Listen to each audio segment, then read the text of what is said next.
Carlos Prates and JDM. Yes. All right, cool. Let's do this. Let's go over. So Talk to me. obviously we had a very exciting and like I've said, I think it was a bit of a shock, right? I don't think it was. Don't get me wrong. It's not like a super shock, but I think the way in which JDM was dismantled.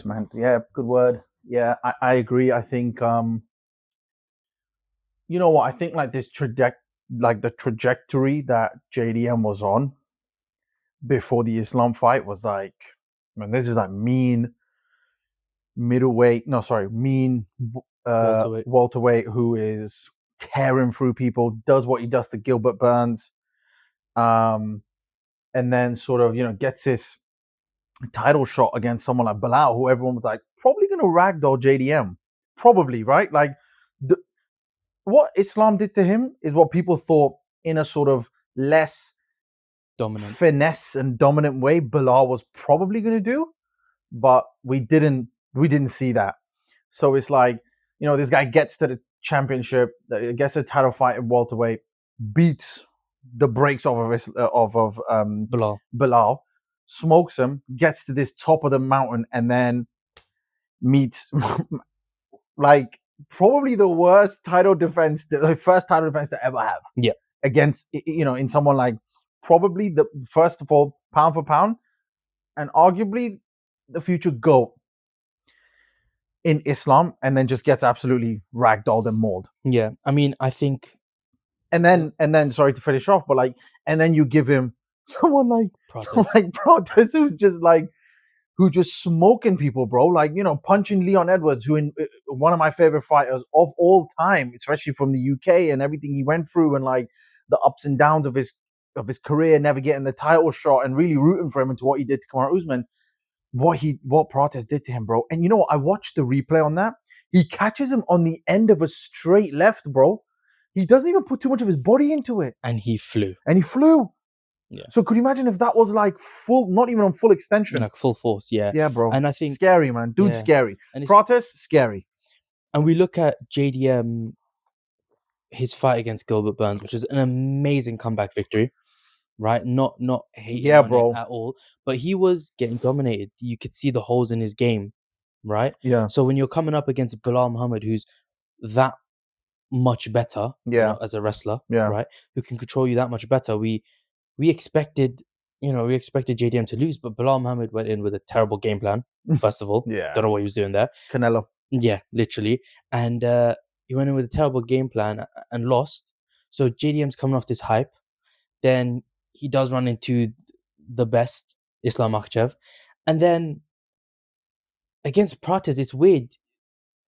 You'd think someone who's striking, who's going to keep it on the feet, might work well with a brawler like JDM. But Prates was mixing it up. His distance control was amazing. It's the distance, bro. And so much longer than him.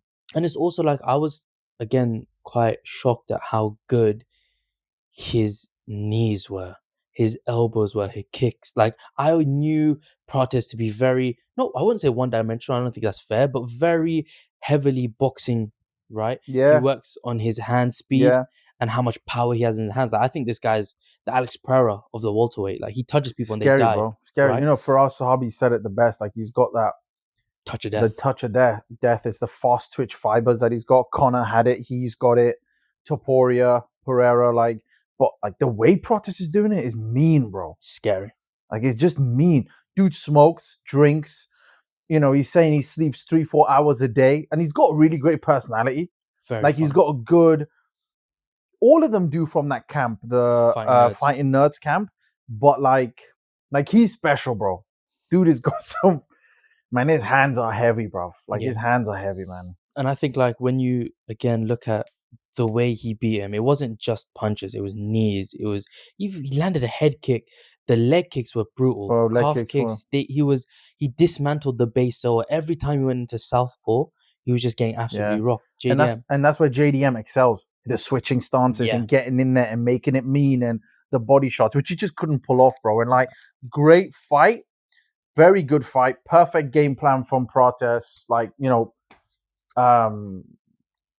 good on him. Like he just dismantled. And you know what? I really didn't. I'll be honest. I didn't think it was going to go down like that. The way I thought it was going to go down, and like my prediction of that fight before it happened was more like, I reckon this would be a pretty close fight. I think it'll be pretty like back and forth. Yeah, like pretty bloody. Like I reckon these two guys are really going to go into it. We could have potential fight of the year already in May. But you know, Prates did what Prates does, bro. Just freaking smoked. He was controlling the distance, and he just played it very well. I think he's a good. He's just amazing. He's a bit one-dimensional. Like he's obviously very good on the feet. We haven't seen him get tested on the rest. Like in that break against Ian Gary, yeah, and then someone like Ian Gary who was able to just take him down at will, who doesn't have a great wrestling, mediocre at best. Yeah. Although Ian would probably disagree, he probably reckons he could beat Islam. But you know, regardless, I think, great fight, bro. I think now I don't know what your thoughts are, but I'd probably say for someone like JDM, a potential matchup with Leon, our boy, Mr. Mr. UK, man. I love Leon Edwards. Just like a little side piece on his end with the Kamaru Usman. Everything that led up to it, like in his post-fight speech, he was levitating, bro. His soul came out of his body to say what he said. And you know, first of all, the way it ended, the way he knocked out, sent Kamaru Usman to the shadow realm, who at that point I really wasn't a big fan of because I thought he was cringy. He still is, but you know, regardless, finishes him and then says, "Headshot, dead. There is no pound for pound. The belt belongs to no one." Like cold, bro, cold. First of all, anyway, so you know, Prates smokes him, and now I think it's a case of like, because Prates already done what he done to Leon Edwards, he's done what he's done now to JDM. Great to match them two up, or I think a JDM and a Bilal too would also make sense. Yeah. Then I would, for Prates, go down the route of like, I don't want to see him go against Islam. Islam's gonna smoke him, bro. He really is. Unless you send, like, it's gonna be basically what JDM and Islam was, maybe worse. You know, because thing is so one-sided, like one-dimensional. And Prates. So I think it would be good to have him against Morales, so we see who really is that. You know, top guy in terms of hard hitters in welterweight. And then right now in the rankings, you've got Prates as number 2, Morales as number 3. Yeah, bro, make that UFC, make that shit. Yeah, make that fight. That'd be a brilliant fight to see. I mean, I think it's fairly obvious it's going to be Ian and Islam, or it should be fairly obvious that's Ian and Islam next. And it should be for that next spot after that fight. It should be Prates or Morales for the next title fight. Put them in. I mean, like I said, I think JDM, if he goes up against Leon Edwards, that'd be fun. Yeah. You know, so what you reckon is going to be Prates? I mean, Ian Gary against Islam next. I think so. Okay, cool. I think so. Fair. But we'll get onto that later because there is some news about that. But yeah, and I think obviously, look, you've got Bilal Muhammad already coming. He's already got a matchup with Gabriel Bonfim, who's really good. Has he? Okay, fair. Yeah. Fair. And then you've got Sean Brady, who's coming up against Joaquin Buckley. Woo! There's going to be good fight. We'll also talk about that in a bit as well. But yeah, I think that's going forward after this fight. That should be the that's next. Where I think them two need to go. Exactly. It makes sense. It makes sense. But obviously, we know the UFC don't like sense. They don't like making sense, especially with fun fights. Yeah, or we would have already seen Taporia and Arman Sorokin. But anyway, exactly. Obviously, we'll talk about the rest of the card. There wasn't much on it, but obviously you got Killian Salkid, who knocked out Beneil Dariush. Yeah, I forgot about all the rest. We just went straight into the main event. I mean, but man, that kid's special, bro. That kid's special. Really he's Aussie, right? Yeah, he's Aussie. Yeah, he's Aussie, and he's really special. Good. He's the one who beat Anshul Jubli. The guy who can submit Khabib. Yes, I can beat Khabib. Sure, you can, bro. But yeah, no, that's a really good. But I mean, now he's top 15. I think he's done it against. Obviously, look, Beneil Dariush is old, but he's still a veteran, though, man. Yeah, you can never count out that weird left hand that he's got. You can't count out Beneil, bro. That left hand can land any time. But yeah, there's this Aussie kid. He's good. He's good, bro. And then I just want to very crisp, and I want to talk about one more fighter who's a bit, I'd say, unknown, but I think he's on his way up. Marwan Rahiki, Moroccan kid. Yeah, bro. He's really good. I haven't seen many of his fights. I caught a bit of his fight on the weekend when we were watching. Yeah. But again, I wasn't able to catch the whole card. I'll probably have to at some point just catch the highlights on that. I didn't Yeah. catch a whole card. Obviously, for me, the main thing was like making sure I watched Prates and Yeah. JDM. But He's got very crisp striking. bro, this Very, kid very looks good left fast. hook. Very good left hook. He fought And 145 as well, right? Yeah, 145 is featherweight. He fought your boy, your barber's boy, Harry Hardwick. Yeah, Kieran's. Yeah, my barber Kieran's. Good customer, good friend. Yeah, and obviously like it was a back and forth fight. Marwan is so young; he's still got a lot to learn. Yeah, but experience. Experience, exactly right. But just to say right now what his base is and what he's really good at, he could go far. Especially with the power that he has, he's lighting people up. How old is he? He looks young, bro. He is early young. 20s. All right. How old do you reckon he is? 21. He's a bit older. He's 24. Yeah, Fair. 24. So he's my age. He's Moroccan. Just looks young. He just looks super young. But he's got, like I said, he's got really good base. If he can just kind of tighten the screws, I think he could go far. Yeah, fair. He's a good one to watch out for. 100%. Now the main event. UFC 328. Upcoming. That one is gonna be this weekend. Yeah, bro. That's gonna be a good card. That's gonna be a good I'm card. excited for that one. That is a late card for us Brits. We're gonna be up till about 5 watching that one. So you Americans got it lucky. Very lucky. It's all right. We'll be popping a couple of Red Bulls and a couple of coffees and sponsor us. Video one. But no, I think look, I'm looking forward to this one, bro. So we'll go through. We'll start from the last fight in the prelims. Yeah. Because that is a fight. Predictions, yeah. Predictions. That's a fight that we both like quite a bit. We got a Tabor Gautier versus Ozzy Diaz. Oh, a Tabor Gautier, middleweight that looks like a super heavyweight. Yeah. 184 pounds of muscle with 1 pound of fat. Yeah. That's how his body is. Dude, bro, that guy hits so hard. And it's not just hard. He's crisp with it. Like he's not a boxer, but he uses knees, he uses kicks, and he's big, thick legs, power.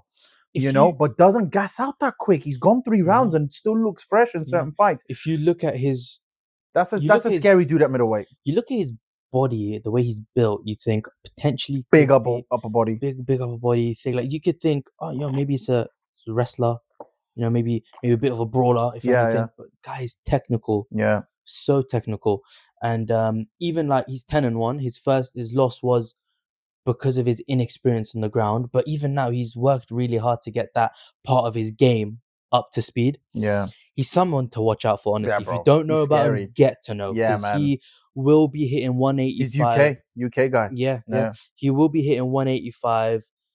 Like he's taking it by storm. Obviously, he's fighting Ozzy Diaz. I don't know much about him, but it will be a very fun. I think he's 10-3. He's a bit more experienced, and I think he's got like 7 opponents. Yeah, I'm gonna pick Gautier on this one, bro. I agree. I think he's 20. This guy's 24. He's the same age as me. What the hell, man? Jesus Christ. But yeah, man, he is honestly such a good fighter. Like that's one to watch out for. That's one to look for the future. Again, you know what? When we're looking at the UFC, sometimes we forget like these are the people you got to look out for now. Because this is where Islam was a few. Topuria was. Do you remember when Topuria was fighting? I was like, bro, there's this guy Topuria, and he's gonna be fighting. This was the time when he fought. Josh Emmett? No. When he fought that guy. Bryce. No, the Ryan Hall. Yeah, and I was like, bro, I hate Ryan Hall, man. I was like, bro, you go watch this guy. He's very good. He's very good because I'd seen his fight against Jai Herbert, who almost sent him to the Shadow Realm, and he was just like, nah, I'm gonna send you to the Shadow Realm. Like again, if we hadn't taken Topuria, I'd never heard of his name before. I was like, oh, this guy. Watching this fight against Jai Herbert, I was like, oh, he's one to watch out for. Then he went Ryan Hall, and that was at 155 when he fought Jai Herbert. But yeah, you're right. We got to start looking at these guys from now. The Moroccan kid that you talked about, Gautier. These guys, we've got to start looking out for them now, bro. Yeah, for sure. And so I think, I'll go with Gautier as well. Yeah, I'm going Gautier, bro. Gets it done. So we move to the main card. 3 a.m. start. Yep. 2 a.m. now because of the Paramount card. They give us an hour. Thank you for an hour extra sleep. Thank you very much. Paramount. We've got some veterans. We've got some veterans fighting lightweight. It's Bobby King Green versus Jeremy Stevens. Now this is a violent fight. It's a violent fight. You know what? Like it's weird. It doesn't do much for the weight No, class. nothing. No, Nothing. But it's a good watch. It's a fun watch. It's a fun watch. Potential fight of the night. Yeah, you know, like you've got two striking heavy opponents. Yep. Who will want to bang. Yep. Stand and bang. Guaranteed. Right? Guaranteed. But if you ask my prediction, I think King Green's got this. I think I think his style where his hands are down, yes, chin up, hands down, it's not the best. You're gonna get caught. But I think you can't see the punches if your hands are down as well. That's one of the advantages. There's pros and cons to everything, right? Okay. To every style of fighting, to every stance, to every every style of fighting, there's pros and cons. And I think one of the biggest pros is not being able to see the hands coming. All right. And I think obviously you got Jeremy Stevens, who's just a brawler. That's interesting, bro. That you went with I'm going with Bobby. You're going with King Green. That's interesting.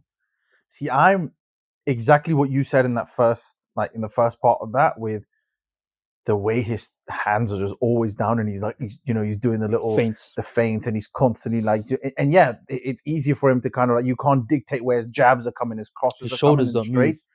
But Jeremy Stevens still, bro, he's now coming from BKFC where he's gone through some wars. Yep.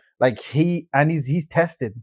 So is Bobby Green, don't get me wrong, but Bobby's also been starched recently, bro. Yep. He came off a crazy knockout from Jalen Turner. And Mauricio. Oh yeah, Rufy. Rufy, bro. Crazy. It was a win. It was a spinning back. It was a spinning heel kick. Yeah, spinning heel kick. That's sorry.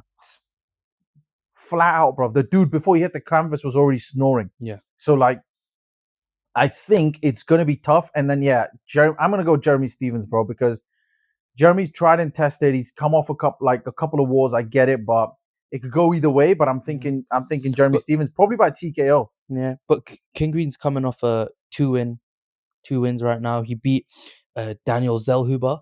Again, don't know what that is. He was a good up and comer. Okay. He was a good up and comer, and it's unfortunate because I actually like Zellhuber, but Green got it done within the first I'm gonna go Jeremy Stevens on that one. Yeah, fair enough. It's fair. Again, it could go either way. That one go either way. Yeah, it'll be a fun fight. Yeah. Next, you got, obviously we mentioned it before a bit, Sean Brady versus Joaquin Buckley. That's a good fight. Yeah, both absolute freaking tanks, bro.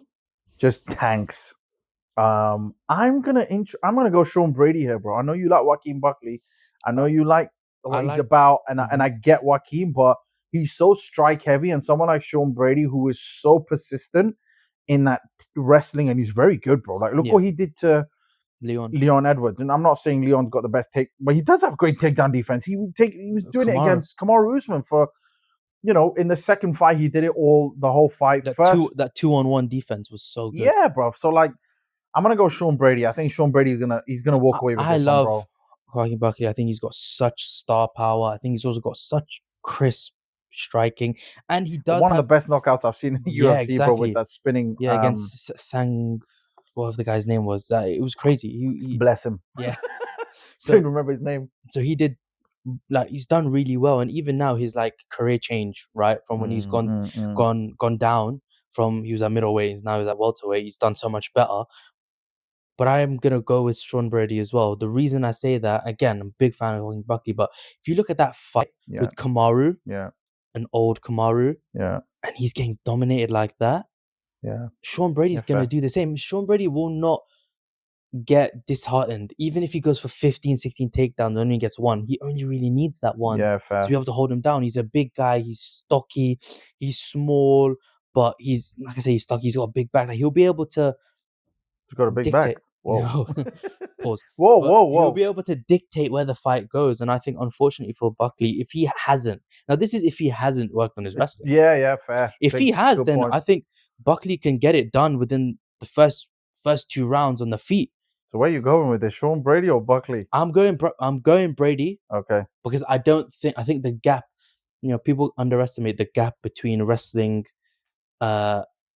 when you're sparring and wrestling. Yeah, to natural. And high caliber. Like Sean Brady's high caliber, bro. Yeah, really good fighter. Persistent. He's like a more jacked and stocky version of Kobe Covington. Yeah, exactly. Next fight is Volkov and Waldo Acosta. Volkov obviously being absolutely bummed by the judges What, against Sirigan? Sirigan. Yeah, bruv. I don't know what the judges were looking at, but I think I've got Volkov. I think people underestimate and underrate him. He's so well rounded in that division. And he's so tall and lanky, bruv. Like, I also agree with you. Is it Waldo Costa, right? Yeah. I don't think he's gonna. I'm gonna go Volkov as well. Yeah. I think I'm gonna go Volkov with this because I think he's again tried and tested. He's got experience. He's lanky. And you know what people underestimate about Volkov is his kicks, bro. You see him always wear ankle supports because he understands. Yeah. Like he's got great kicks And Waldo to the body, to the legs. Yeah. He's calf kicks. That's what I'm saying. He's very well rounded for what like a heavyweight, He's right? heavyweight At the end of the day, bro. Yeah. And his ground game is amazing as well. Yeah. He controlled Sirigan on the ground, and Acosta is good. And Acosta he's on a three fight win streak, all knockouts. Fair. Right, and is it 3? Yeah, 3 fight because he lost to Pavlovich. Okay. Right, but since then he's been on a 3 fight win streak, all knockouts. Right, Yeah. and he's got a heavy hands, but there's a big height difference. Yeah. Volkov 6'6", I think Waldo Acosta 6'2", right? He's going to have to gap that distance. Yeah, he has. Will he be able to do it without getting hit? Will he be able to do it without getting taken down? Will he be able to do it without getting kicked? Do you know what I mean? Yeah. And it's true. if it's his game plan that I am excited to see how he tries to do it, but personally I think it's too big of a gap. And I think that Volkov will be able to do it. I think it's unfortunate because in that heavyweight, you string a few wins and you kind of get to these top 5 straight away. Yeah. And it's difficult because you don't get to, I don't know, mold and adapt your game. But I personally think Volkov gets it done. I also think Volkov gets it done in this one, bro. I think Volkov's like... I think decision, though. I don't think he'll knock him out. Oh. I think it'll be a decision. I think he'll be able to ride him out. Maybe even a submission. Yeah, it's 3 rounds. Yeah, he probably will. Also, like Volkov with his braids. Bro. It's Paddy. Yeah, exactly. It's a heavyweight Paddy. Literally Paddy off camp, basically. Yeah, literally, bro. Yeah. They're probably same way. Same way. Next fight. This is my boy Van, Joshua Van. So I'll give my thoughts. Bro, this is a banger card. It's a brilliant card. This is actually really, really good. So I think what had also happened is obviously Joshua Van was supposed to be... Oh yeah, it was on a previous card. Yes, it was supposed to be on the 327 with Prohaska and Alberg. But obviously I think what happened was Van had a minor injury. So they had to push it down, which is fine. It happens. Do you know what I mean? And I think, again, it's built for a much better card now. Yeah. Where you've got 2 title defenses. You've got some brilliant fights on here. It's going to be a very good card. Yeah. Joshua Van is... Now, I'm a big fan of him. Now, second youngest UFC champion, obviously. Yeah. Below John Jones. Yeah. Amazing fighter. 23, right? Yeah, he's 23. He's got crisp striking, very good hands. Obviously, the way he's a boxer, though. He's a boxer. Very boxing heavy. Obviously, the way he won isn't the best way, right? And I know you've got your own problems about it. We'll get onto that in a bit. But I know he has the potential to be a champion, right? Well, however, he's already a champion. But, it's just a kind of like a false champion right now. That's my... But I think if we're going to go against Tatsutara, unfortunately, as much as I love Joshua Van, I think Tatsutara gets it done. I think his ability... What? Yes, the reason I'm saying this is because Joshua Van hasn't been tested on the ground as much. At least I haven't seen it. Yeah, right? fair. I mean, yeah, fair point. And Tatsutara, what I've seen from him and what I saw against Brandon Moreno, unfortunately, I think it's too big of a gap in skill set. And I think Tatsutara is going to be able to take him down, ride him out, and get a submission. Yeah, I get your point. I disagree though so you reckon that's what your prediction is? Yeah, my prediction is Tatsutara. I think he gets a submission within the first 2 rounds. I don't think so. I actually think Joshua Van could probably get him out of there probably within 2 rounds. I don't see it happening. I think he's got... So my thing with Joshua Van is this. I like the kid and I think he's very good. He's good for the sport. He's obviously, super young. Like, again, another one that like goes into a title fight so young because there's just no one else. Pantoja is just dominating everyone, beating everyone up, looking like he's tired round minute 2 of round 1, but then ends up doing a 5-round banger. Yeah. So the way I see it, it's like because of what Pantoja has done for that weight class at 130, 125, Yep. 125, Joshua Van should not have celebrated the way he did, bro. Like this guy dislocated, popped his shoulder out of his place, out of place. Was it shoulder or was it elbow? It was elbow, sorry. Pops his elbow out of place. Yes, because you pushed him or whatever, or because of the push. Yeah, and shit happens, but like you don't celebrate like you've just knocked out Pantoja or submitted him or like dominated him for 5 rounds. I very much disagreed with the way he celebrated, but look, a win's a win. You move on from that, and I think I kind of want him to. I kind of need this guy to win so then Pantoja can come back. Mm-hmm. Because I do think Pantoja will then just beat what's his name if he wins. Who's this guy? Tatsuro Taira. Yeah, I think he'll just beat. I think Pantoja will beat him, bro. So I think Joshua Van gets it done. I think he's gonna do it within 2 rounds. His boxing is crisp, bro. And I'm hoping he's worked on his take. Because and he's a thick kid. He's not someone who's like going to be easy to just ragdoll and take down, bro. That's what I'm saying. So it's not like Tatsuro Taira is just going to go and ragdoll him and start submitting him left, right, center. I think he's going to get the job done. I think it's going to be very surprising. I'm going to say round 1/2, he's going to get him out of there. It only takes 1 to 2 punches from Joshua Van to get you out of there, bro. And obviously we can see his fight with Brandon Royval. He's got hands. Oh, bro, he's got hands for days. He's got hands for days, bro. And do you know what, that Royval was getting lit up. Yeah, and that flyweight is looking really good. Stacked. Now. Yeah, like you've got obviously Joshua Van. Yeah. You got Pantoja, who's probably on his way to recovery. Yeah. Manel Cape, who has crazy power for that division. I don't know who that is. Portuguese guy. No. He has beef with Thingy. He has beef with Adesanya for some reason. He just doesn't like him. Oh really? Oh yeah, my boy. Yeah. This guy. Oh no, I don't know. He's really good. Like he's got crazy power. Kind of like Leon Edwards, bro. Kind of. And then obviously Tatsuro Taira, Brandon Royval, and then you've got Kyoichi Horiguchi. He used to be in the UFC. Isn't he he's from one isn't he the one that thing you beat? No. Pantoja already. No. Who was the one that Pantoja beat already that they brought into the UFC? What's his name? I know who you're talking about. The Japanese Donny. Yeah. I forgot his name. But yeah, that guy wasn't, because he lost again to like Tim Elliott. Yeah, that's what I'm saying. Yeah, it wasn't. He's not that But great. go on. But yeah, so I think like you've got people coming up in flyweight that will, like Lonnie Kavanagh. He is so good. Like he is so good. Like Irish kid. No. He's English. He's English. Okay, sorry. He's amazing though. Lonnie Kavanagh is so good for what, like for how young he is. Yeah, man. Like he's so good. His last who's champion at 135? I forget. Who's Peter Yan.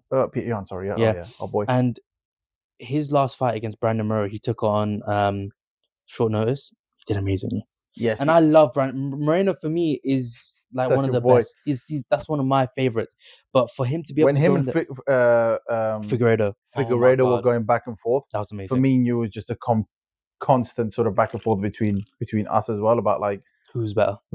Yeah. But yeah, I'm going Tatsuro. You're going Joshua, man. Yeah, bro. And the main event of 328. Khamzat Chimaev versus Sean Strickland.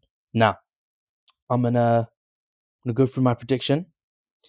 Before the Drickus fight, if you were to ask me how is this gonna go, I would have had a completely different opinion. Reason for that is obviously Chimaev is amazing. The way he, like, I've never seen someone go in for takedowns the way he does. Other side of the cage, bro. Other side of the car park. Yeah, literally. He's so aggressive with it. He's so good. But we've seen flaws. When someone's able to, I wouldn't say stop, but reduce it. Yeah. Like Gilbert Burns did. Yeah.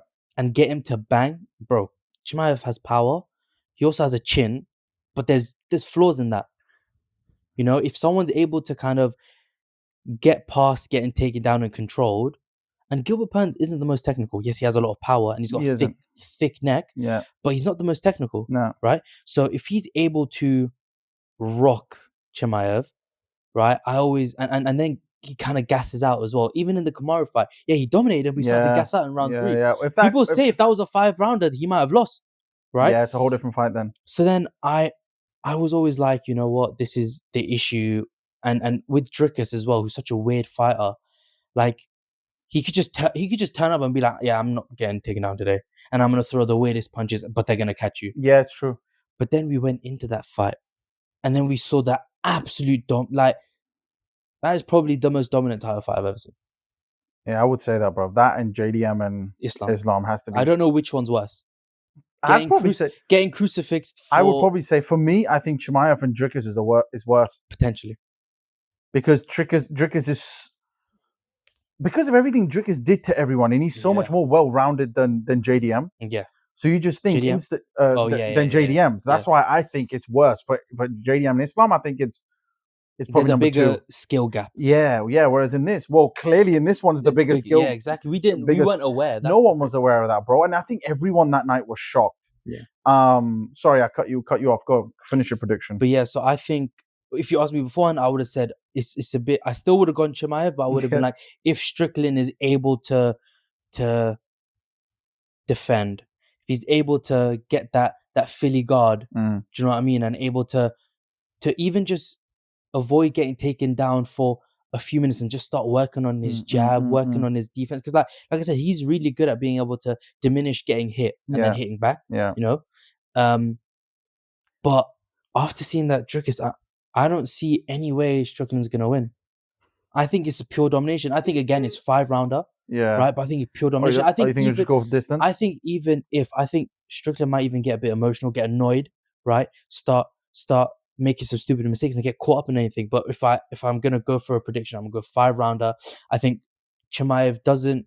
I think he shows the gap in skill gap again, and he dominates full five rounds.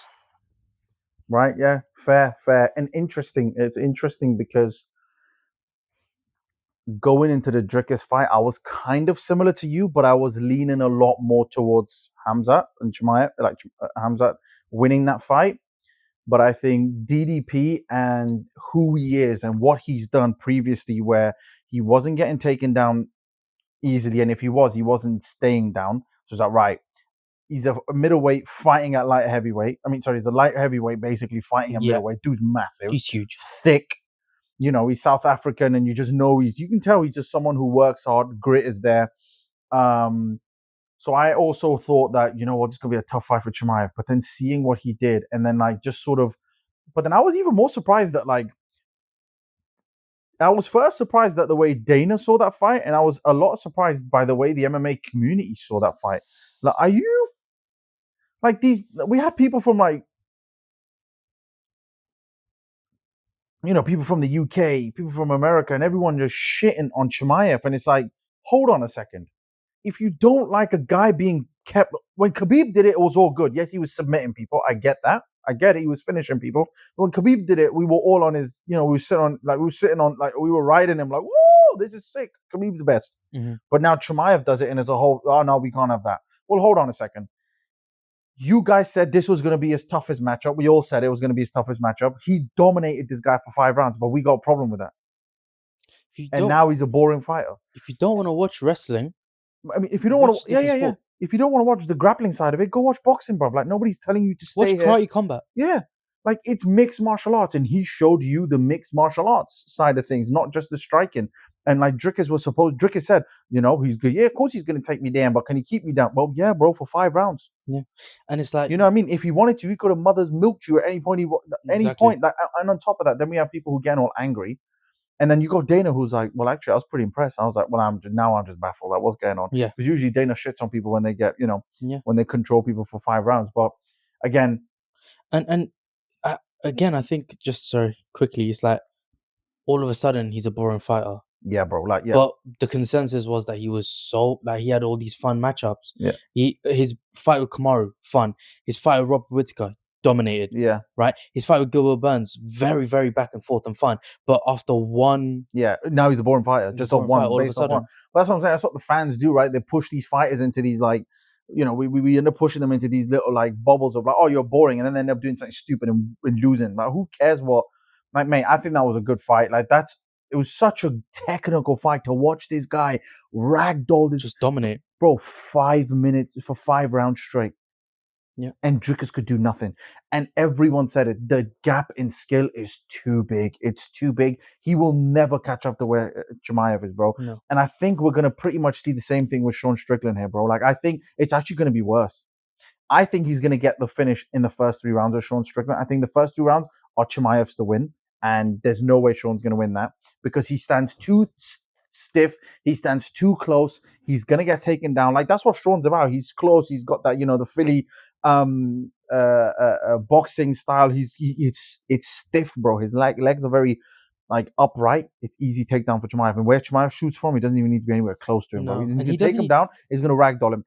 I think the first 2 rounds he's going to get him frustrated. Round 3/4 is when he's going to start implementing certain things, and that's where Sean's going to get submitted. I actually think by round 3 or 4, if he doesn't get submitted and it goes back up to the feet, I do think Sean might actually open up some gaps and get TKO'd or get caught with something, bro.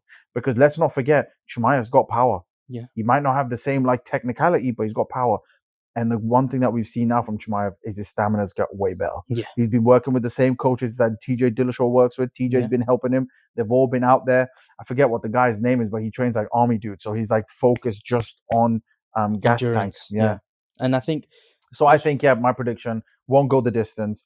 It will be a finish via submission probably. Round 3 or 4, Chimaev to win. Yeah. And I think obviously afterwards as well, Chimaev's spoken about it quite a lot about moving up to light heavyweight. Oh, that's interesting. And that's exciting though. That's what I want to see because he's not really got anyone else at middleweight to fight. Yeah, I think the only thing is, and I remember seeing a video on this online where, why is it so difficult for people just to stay within their division and just be a champion? Yeah. Right? We see it so much where it's like, all right, cool, I'll defend the title once and now I want to move up. Yeah. It's like, how about you stay in the division and win a few? Why don't you do a Volk? Yeah, exactly. Or, cement yourself first, because there are other people in that middleweight. Obviously, the only issue... Imamov. But they don't want to fight each other. Oh, why? Because, well, from what I've heard, there's issues there because they're both from Russia. They're Dagestani and Chechenian. They don't want the beef between the two. Hey, really? Yeah, states. It's that's the first I'm hearing of this. Yeah, so I think that's one of the reasons why Chimaev... why it didn't happen. Well. Yeah. Fair. Okay. And why it hasn't happened so far. I know it's mainly from Chimaev's side. I don't think it's as much from Imamov. Oh, really? Yeah. That's interesting. But obviously, if Chimaev does move this makes it a more fun fight anyway. Like, they both got beef. They've trained together. Sean Strickland reckons that he's actually done really well against Thingy in training and stuff. So we'll see. We'll see when it all comes to fruition. What happens. But yeah, I think that's a contentious thing about people moving up. It's something that everyone wants to do. But it's like, how about you stay in your division first and actually dominate there? I think part of the reason of that is just because people don't want to stay. Like, people don't want to be fighting forever, bro. Like, there's other avenues that people can take now. Like, you see Topuria talking on Ariel Helwani podcast when he was like, that boxing is definitely something I want to do. Like, these guys want to just go and get like double champ, triple champ status or whatever it may be, and then just ride off into the sunset with as much cash as they possibly can get.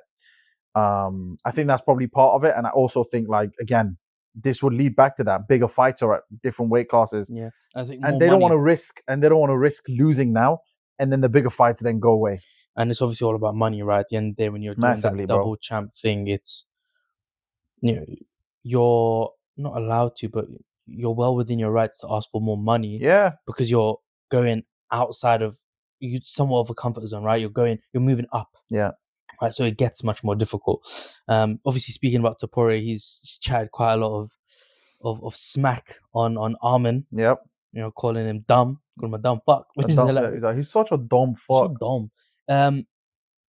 I need to say something right now. Armin, I'm in love with him right now. Gay. I love Armin right now. I think what he's doing, like, obviously, last year or the year before, I was pissed off. Yeah. Just like Dana was, I was angry at him because I was like, mate, you've ruined such a good fight. Yeah, bro. Him and Islam, like, obviously, don't get me wrong, he fought Money Makano, which I love. Yeah. Easy money. Baby Bimlich, easy money. I love Money Makano.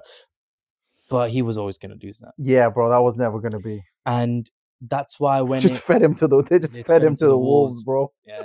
And I felt to feel sorry for him, but it's like Arman, he messed up, man. And even in general, with a lot of the stuff like punching fans and stuff, like, Yeah, it's what are just you doing, man? yeah. You can't do shit This like goes back to the point of like what Topuria said. He's just a dumb fuck with who's spending his dad's money. I actually think that it's true part of it, but I actually think like there's more emphasis on his dad's well off. He's well off. He'll never need to work again, but still wants to do this. So he's obviously like very talented. Dude is talented. He's very good. But I think those stupid things that he did would like it was he wasn't a great guy to have ambassador of the sport. He wasn't a great guy to put your faith on, to be like he's going to go out and deliver this event. You just couldn't trust him. Whereas now he's kind of like, again, we don't know if we can still trust him, but I'll tell you what we can do is we can't get enough of him. Like he's out there all the time. He's he's doing stuff with Nina Drama, all the guys on Neon Neon and these guys on like Twitch and streamer and the stuff. So like he's obviously got bigger on social media, which will help when we finally get that Arman and Topuria fight. Yeah, and that's which has to happen, bro. Which has to happen. Like the way I see it, that fight has to happen. I don't care what anyone says. As much as I love Gaethje, he's going to. We don't want to talk too much about it because we do want to do a video on the White House. Yeah, of course, that's to come, and that will be a prop. Yeah, like people say, when guys get heartbroken, it's like a natural roids. Right, you go to the gym and you just start lifting like crazy. Oh god! So imagine that. That's a normal guy. So imagine that in the hands of one of the most dangerous fighters we've ever seen. Bro, heartbreak is gonna change. Iron fists. Yeah, it's gonna change Gaethje's life. He's gonna get at least 10 to 15 years knocked off of his life expectancy there, 100%. But yeah, I mean, like Arman's just smashing it. And even with the RAF stuff, like the wrestling and stuff, he's keeping himself active. Yeah, bro, which is good. Which is what he really needs to be doing in like the stuff that he's up to now. Yeah, bro. Look, I've always liked Arman as a fighter. Do I think he's gonna beat Topuria? I don't know. Is he apart from at 155? Is he Topuria's toughest matchup by far? Yeah. Is he the most deserving by far? You know what I mean? Like this guy just needs to get in there with Topuria. That's what we need to see. And I don't think Topuria is scared of him. Topuria just doesn't give a shit. Yeah, he knows anyone in front of him. Bro, I have never seen anyone ooze so much self-confidence. And like for the fact that this guy can go out and party the night before, going up against, apart from Arman, the most dangerous guy at 155 in Charles Oliveira, is just beyond me, bro. And then goes in there and just handles himself and just starches him, bro. Knocks him out. Just it's crazy. You know what we've seen Do Bronx, my boy, get dominated by Islam and Arman part of the fight, but we've never seen this guy get starched, bro. It's been a while. Put him to sleep. Put him to sleep. So long since we've seen that, right? Just put him to sleep. 145. Yeah. Felder's days when even he fought Felder, he like tapped out. He didn't even get starched, bro. This guy just slept him. So Topuria is special. We need to see that fight, and I also do think Arman's now doing a great job of getting himself out there, which is what it's all about. Yeah, man. It's like give us that. That's another fight. It just needs to happen. UFC. Yeah, just give us that fight, bro. And it's like you look at obviously Dana being annoyed at him, but it's like how much. But what else? How much more does he need to do? Like he's doing really well with the marketing. Yeah, and he showed up in that fight against Oliveira. He really did. He did. Yeah, it was a close fight. And look, I'm a big Do Bronx fan, and I think it was close. I do think still it could have gone either way. Did the right guy win? If Charles wins, what would have done for the division? Now that Arman's won, what if it's like you got to think of it that way. Yeah, I think also like there's obviously a big look. I think that fight between them two can go either way anytime. Yeah, I think there's a lot of controversy though with how judges judge these fights and the criteria, right? What is more impactful? Yeah. A 30-minute submission attempt where, yes, you could end the fight, but you haven't. Yeah. Right? Obviously, you've taken 30 seconds to try and submit someone. Yeah. Right? And you got close, but you didn't. Yeah. Or the remainder of that round, the 3 minutes or the 4 minutes or however much time was left in that round, and where he's been dominated, he's getting controlled. So like basically with Arman and Charles exactly in that first round, right? The guillotine attempt was there, and it was close. Yeah, very close. It was very close. But then afterwards, Arman was able to control him on the ground, hit him with ground and pound. Like who wins the round there? And that's the controversy. Right now, it's more judging. Leaning towards the person who's almost finished the fight. Right now, that's how it goes. Yeah. Yeah, right now that's what the rules state. Yeah. Like if you're almost at the point of finishing, because it's the same as like if someone hits you and you get knocked down, it's the same as like in a submission attempt or Yeah. KO attempt. I think the only difference is when you get hit, it's the lasting effect. You know, if you get cut or if you get but with submission injured, there is none. Yeah, there isn't, I right? mean, you almost get choked out. There's got to be some sort of lasting There's, effect.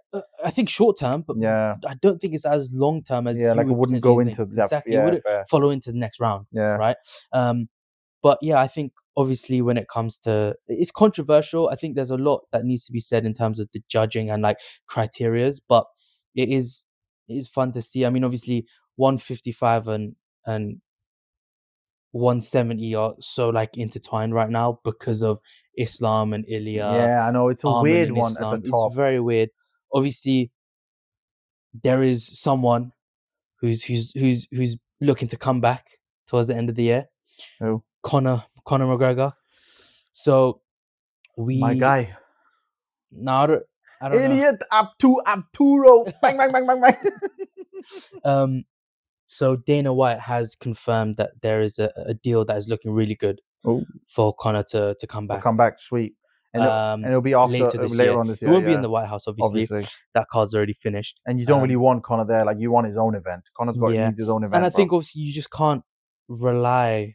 Yeah, fair. You can't rely on Conor, unfortunately, right? Yeah. It's the same with John Jones. Why he wasn't on the White House card. Look, I love John. Right now you can't rely on Conor, but previously he's obviously, and same with John. You know, the young John we could rely on, but now we just can't. You can't, right?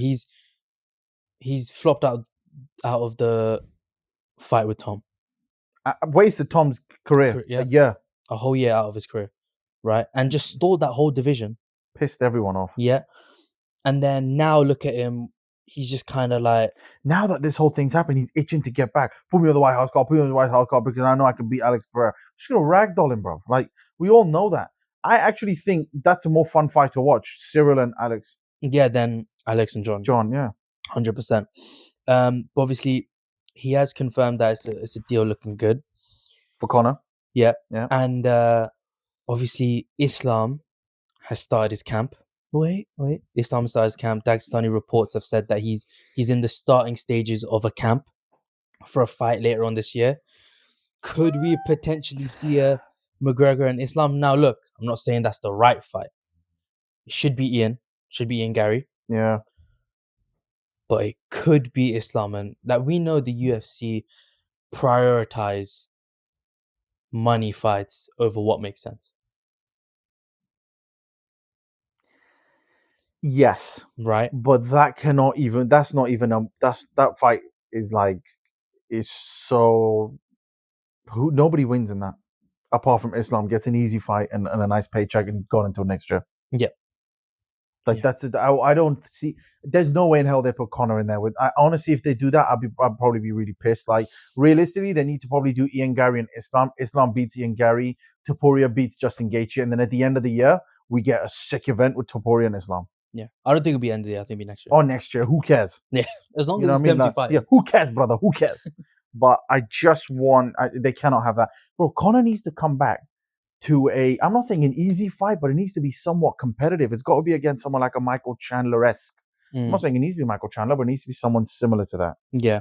I mean, I think the difficulties of he wants to come back at 170, you don't want to put him up against Morados. Nah, bro, that's crazy. I don't want to see that. Who else do you find is maybe a Diaz, but he's doing this Netflix MMA event, you know? I know who they should put him up against. Who? Could you imagine? After this Freedom 5 250s, it was 350. 350. Yeah. Right? Is that what it's called? Anyway, the White House card. Yeah, White House. UFC 250. Yeah. Freedom 250.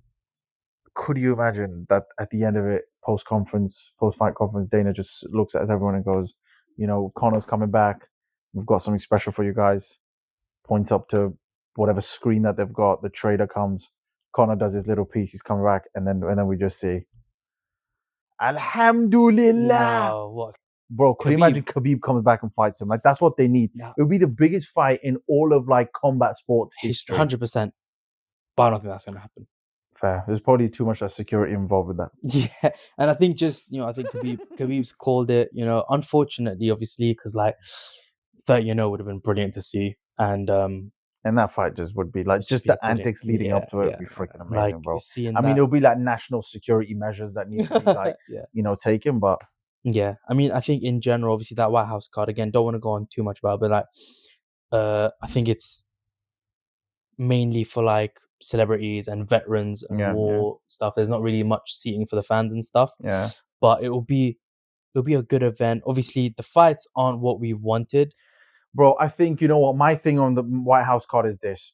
It is a very good, if you look at that card just outright, you're like, bro, 2 title fights, monsters on that card, it's going to be sick. Mm-hmm. But then when you're Dana White sitting there saying it's going to be the best card ever, it's going to be this, it's going to be that, it's going to be this, and then you give us this, like, well, that sucked. Yeah, it was a bit anticlimactic. It was a bit very anticlimactic. Like, you cannot rise it up. You can't give us that much hope and then just take it away. Yeah. But I do think what it leads on to are like some exciting fights off the back of this. You know, you've got the Topuria hopefully winning, depending on who wins from the heavyweight. We've got Tom coming back. Yeah. You know, and I think one thing to mention on Tom here, I love Tom Aspinall. One of my favorite UK. Again, anyone that's UK fighters, you know, I don't care who it is, even Paddy. Like, I want to back them. I want them to win. And Tom's one of my favorites. You know what I mean? And Leon's obviously now sort of on a downward trajectory. So it's like Tom's that guy that we need. Yeah. And bro, like, look at Tom 2 years ago, a year and a half ago, was in conversation to beat the GOAT in John Jones. This guy's going to beat John Jones. This guy's going to beat John Jones. John scared. He's gone from that to like the first minute of the Cyril Gane fight and the way it ended and the eye poke, and everyone's got their whole thing. I don't want to say too much. You know, I've got my own sort of, I don't know, man. Like, it's weird, bro, the way that fight ended, the way he was saying my eyes are hurting so much. And I've never been poked in the eye that deep, so I can't say anything. I'm not a fighter. It is what it is. But like now, the way he's handling this is so shit. Tom needs to not handle this. He's trying to take on Dana White by going with Eddie Hearn and making him his manager and like silencing himself out. Now, bro, you need to be out there. You need to be vocal, because as soon as whoever wins that fight, between Alex and Cyril, you need to be in there. Yeah. You know what I mean? You need to be in that conversation of, I'm coming back. Give me my title back. And just go in and do what you do best, bro, and just dominate. Literally. You know, I do think it was a bit weird for Tom, because that first minute, bro, I don't think he's ever been in a fight that much. I'd like, oh, what's going on? Tried to take him down, couldn't do it. And Cyril's a big boy, light on his feet and getting jabbed up. His nose was bleeding. But I think again, like we can't speak. We've never been in that position, and also like it as much as we know, how it looked, you know what I mean? It was just off the base of how it looked, you know. But yeah, Tom's gone from what he was to now. Yeah, and I think he needs to just be vocal as much as possible right now. We need to see more of Tom, not less. Yeah, I agree. But yeah, man, I think that's all for this thing. Yeah, I don't think there's anything else on your list. Nothing else. No, I think like I said, like this weekend is going to be a massive fight. Yeah, bro, this weekend's looking good. We should hopefully I'm gonna stay up to watch the fights. Yeah, obviously. We're gonna stay up for coffee it up and Red Bull and sponsor us. Looking forward to it. Yeah, but no, it should be a good fight. Obviously, we'll have a like a recap and overview of once the fights are done. Look at 100% predictions. Look who was more right, who was wrong, whatever. And take it from there.